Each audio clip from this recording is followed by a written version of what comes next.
line content. I'm tapping in, I'm tapping in, I'm tapping in, I'm tapping in. Thank y'all for tapping in the Yocuzpodcast, man. Y'all know what it is, man. Listen, PSA. I ain't even got time, man. Thank y'all for subscribing to the channel, man. Thank y'all for hitting that like button, man. And thank y'all for dropping a comment, man. Because look, we lit tonight, man. It's all about Trump. Trump going off on everybody. Trump don't care who he going off on. It doesn't matter. I told y'all don't play with Trump. Trump kirking out on everybody, man. So y'all seen the first on the Yocuz podcast show. Y'all know what it is. PSA. I ain't even got time to wait. Here y'all go, man. Or many of the other ways that it has mushroomed. These are the people who lived through it, the victims and their families. And they say the Trump Justice Department is putting convicted pedophiles and sex traffickers above the victims. We're going to start right here, and I'm just going to read to you what they're saying. Quote, I feel like the DOJ and FBI priority is protecting the third party, the wealthy men, focusing on scrubbing their names off the files. That's a reference to the reporting about the benefits Donald Trump himself and others may have gotten, of which the victims know who they are. They continue, quote, to learn that our own president has utilized thousands of agents to protect his identity. And these high-profile individuals is monumentally mind-blowing. That's their focus. Wow. The reports are how Donald Trump famously put Epstein conspiracy theorists and other sort of podcasters in charge of the FBI. And remember, the reporting is they spent a lot of time and energy going through the material. And while some of them may have said or claimed they wanted to do that to then release it, remember, nothing's been released. That's why he's accused of a cover-up. But we do have reporting that they also used that time to shield various names. So remember, if you're keeping track of what has been a sordid political story, a lot of the people who claim to care about this story for justice, to go after bad guys like Epstein and his conspirator Maxwell, are now aligned with a government that's doing the opposite. Shielding people, giving more secrecy to Maxwell and of course, the deceased Epstein, because while he's gone, the information could still come out and matter to people. And on top of all that, the administration going into the weekend gave leniency to the only incarcerated conspirator. Now the issue's snowballing, and I want to show you a way that it has affected Donald Trump, who is, if nothing else, very conscious and sometimes skilled at PR. He understands the difference between noise and language, wherever it may be in our world, and things that go to the heart of his political base, which he has always kept an eye on. So imagine his concern when someone who's been outspoken in many venues, Charlemagne the God, he's a popular radio host, he interviewed Harris, he's taken on more of a political role over the years, although he's known first and foremost as a New York music radio host, but he also has the show on Comedy Central, he's been on MSNBC. He is someone who goes and talks to all kinds of people. And that may be because a lot of people have seen his voice as important. Clearly Fox News and Donald Trump do, which is the story I'm telling you tonight, because he went on Fox talking to none other than Laura Trump. And so he is speaking with his reach, his credibility, but to the MAGA audience, making headlines, calling out what he sees as a Republican coup in the making over the Epstein issue, which led to a Trump backlash. Monday.com is the best AI for work. And here's why. Let me show you some of the mind-blowing things thousands.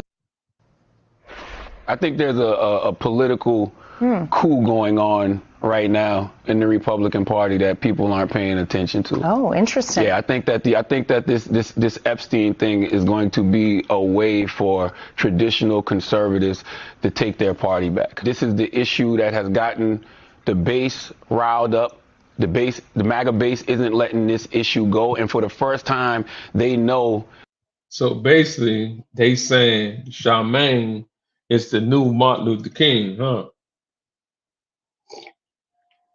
But he do be on like a lot of interviews, politics, and stuff like that. So let's see what's jumping on, bro. Let me see you work, bro.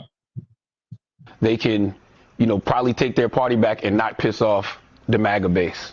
I think they're going to do that. That's Charlemagne's take. As for who's getting pissed off, well, the president certainly was. He wrote a lengthy diatribe with plenty of personal attacks, going after Charlemagne, calling him names, saying he doesn't know anything about Trump. But the problem goes deeper than just a messenger, so to speak, referring to real evidence out there in a venue that clearly bothered Trump, the Trump hour of Fox there. The wider swath of voters are also concerned. There's new polling out today. 70% of Americans think that there is a client list, and while there may not be, the DOJ claims there isn't, that comes after a long time where Bondi and others literally told everyone there was. More than 60% see Trump as hiding information. That's true. That's the secrecy we've been reporting on. And a whopping 81% blame Trump for the way that the administration or others are hiding the info. In other words, the dance that we hear politicians sometimes do apparently isn't working on most of the public. 81% includes a heck of a lot of Trump voters. Top Republicans are also concerned about that story going into the weekend, where this administration, which rode away. So listen, basically Trump telling on everybody he don't need kid no more. Trump don't need kid no more. If Trump know anything about you, he telling on you. You hear me? That man don't care no more about nothing what you saying out your mouth or what you think you're gonna do to him. He don't care. He telling on everybody. Guess what? Y'all can't do nothing to him because he the president. Y'all voted for him to come in. Now he telling on y'all. All them little secrets y'all had, no. He telling that shit too.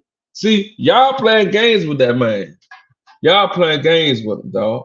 Look at this man. Bless his heart. Of outrage over Epstein is now giving leniency to his only incarcerated conspirator, Maxwell.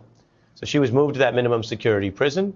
Epstein victims were outraged. Why, of anyone in the entire prison system, in their view, should this convicted sex trafficker who worked with Epstein get leniency right now, get a nicer prison environment, which, by the way, if you're a prisoner, that's one of the biggest major changes in your life you can get other than getting sprung out, is getting to a better, sometimes safer prison. She got to a minimum security facility that, under DOJ rules, people convicted of her crimes shouldn't even be allowed to be in, which makes it very suspicious. Republican senators who famously go along with just about everything Trump does. They don't even want her in the jail, bruh. You hear me? They don't even want her in the jail, bruh. Like they pressing her out. That's why she telling her family to call Trump and try to get her home. They don't even want her in the jail, bruh. That's crazy. Get her ass. Fuck you doing, you. Man, y'all do too much in that White House. Including things that they had previously opposed, say this whole Maxwell thing has gone far enough. They are publicly urging Trump not to pardon her. To even have that conversation is a type of indictment. Think about the ethics of pardoning a convicted sex trafficker if there's no new evidence or substantive reason. Trump is not ruling it out, which is why they are warning in public.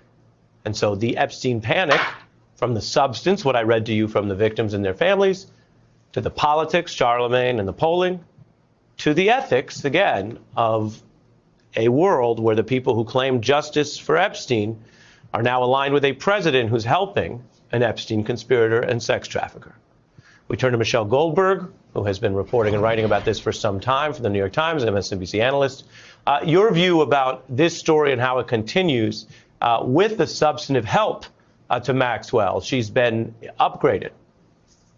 It's so astonishing. And I mean, I feel like so many astonishing things happen in this rolling catastrophe of an administration that we lose track of it. But how quickly we have moved from Trump is going to blow the lid off on the Epstein conspiracy to Trump is going to both, sort of do favors for Epstein's chief conspirator. And now the idea of a pardon is out there in the ether. It's really astonishing.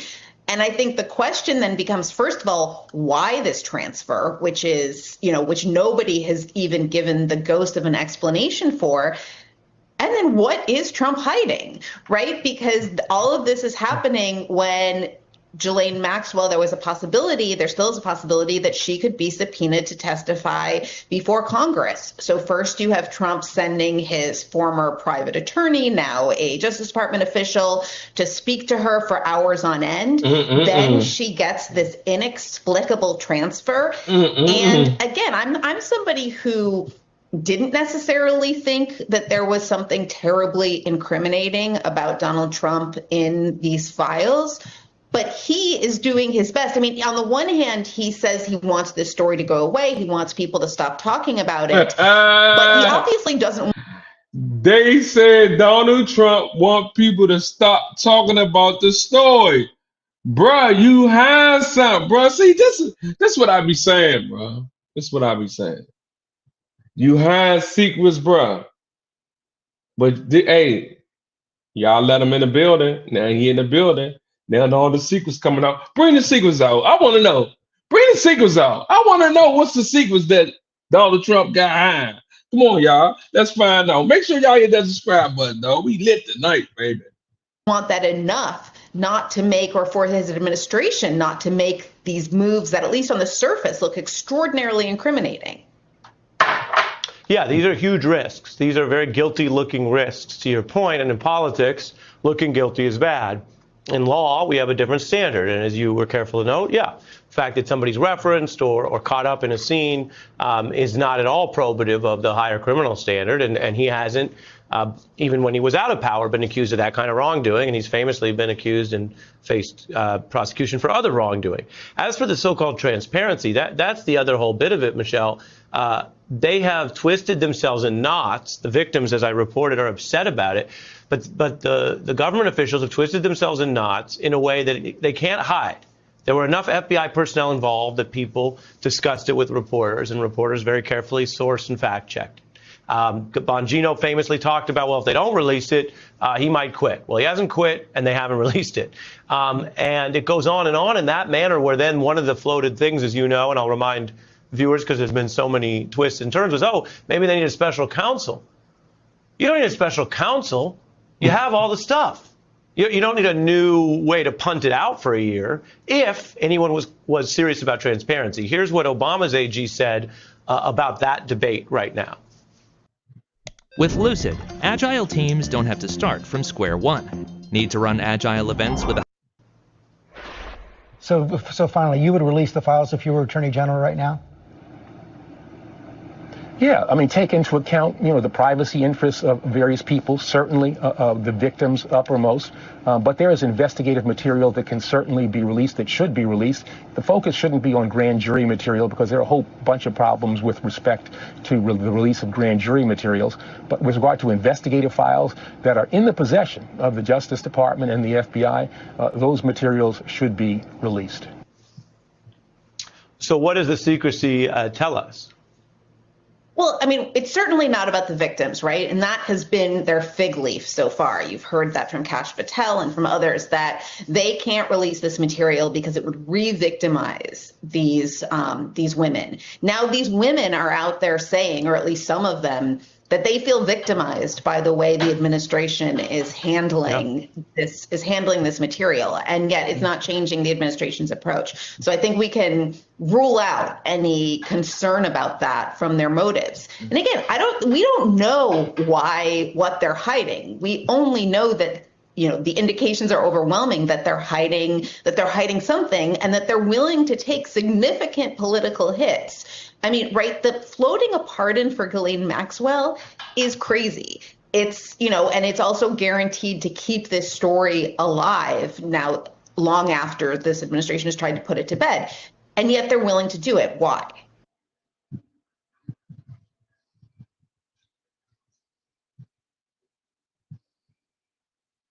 Hey, thank y'all for tapping into Yocuzpodcast. Y'all know who it is, man. It's Cuz on the 1 and 2s, man. Listen, Uncle Trump going off on everybody. He don't care at all. Stop playing with him like that. Trump don't care about none of that shit. So guess what, man? Make sure y'all tap into that Yocuzpodcast. Hit that like button. Make sure y'all subscribe to this channel.